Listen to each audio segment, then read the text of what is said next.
उठो मुअर्रख लिखते जाओ, मैं सुनाता हूँ। लिखो कि जब तक हम अमेरिका के गुलाम रहे, इमरान खान पर एतमाद था। जब उसने कहा कि अमेरिका के गुलाम नहीं हैं, तो अदम एतमाद हो गया। लिखो कि उसके कुछ साथी भी उसे सिर्फ पैसों के लिए छोड़ गए, हालांकि उसने तो पूरी दुनिया में इस्लाम और पाकिस्तान का नाम ऊंचा किया था। लिखो कि उसके लोटे साथियों से जब पूछा गया कि कप्तान का साथ छोड़ने पर क्या दोबारा आपको अवाम वोट देगी, तो उन्होंने कहा कि ये अवाम तो 2-3 दिन में सब कुछ भूल जाती है। लिखो कि तारीख में पहली मर्तबा अदम एतमाद आया, और वो भी उस वजीर आजम पर जिस पर कोई करप्शन का इल्जाम तक नहीं था। लिखो कि जावेद लतीफ नामी नून लीगी रहनुमा ने सरेआम टीवी चैनल पर कहा कि हाँ, हमने पैसे देकर एमएनएस खरीदे हैं, और ये सुनकर भी इलेक्शन कमीशन नामी मुकद्दस गाय सोई रही। लिखो कि जहां एक निकाह मनसूख करने के लिए भी जज वजह पूछता है, वहां 22 करोड़ आबादी के मुल्क के वजीर आजम को हटाने की वजह न किसी जज ने पूछी, न किसी इलेक्शन कमीशन ने। लिखो कि जहां रिश्वत गुनाह कबीरा में आती है, वहां पैसे और ओहदों के लिए एमएनएज ने डायरेक्ट बोलियां लगवाई। लिखो कि जब इमरान खान ने पाकिस्तान को आजाद करना चाहा, तो उसे झुकाने के लिए सारे सियासतदान मिल गए। लिखो कि इलेक्शन कमीशन ने हमेशा इमरान खान की हुकूमत के खिलाफ फैसले किए, लेकिन वो फिर भी मुकद्दस ही रही। उसने अमीन अली गंडापुर के भाई को सिर्फ अपने हलके में जाने पर नाअहल कर दिया, लेकिन एमएनएस को खरीदने पर बिल्कुल सोई रही। लिखो कि ईमान की इस खरीदो फरोख्त ने फिर से उस अमरीकी को सही साबित कर दिया जिसने कहा था कि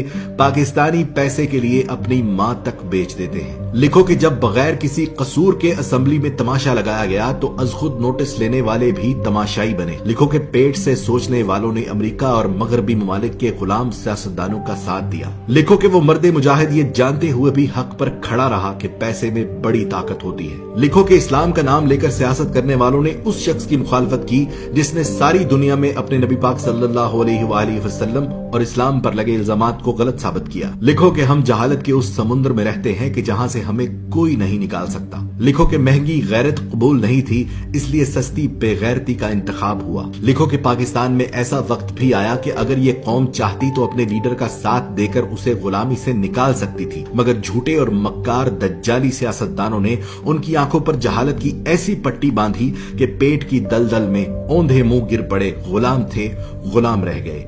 गुलामों के लिए अच्छी खबर यह है कि अल्लाह ने इस कौम पर तरस खाकर एक बहादुर लीडर दिया जो उनकी गुलामी की जंजीरें तोड़ना चाहता है। पर इस कौम ने कहा कि मैं अमेरिका और मगरिब का गुलाम था और रहूंगा।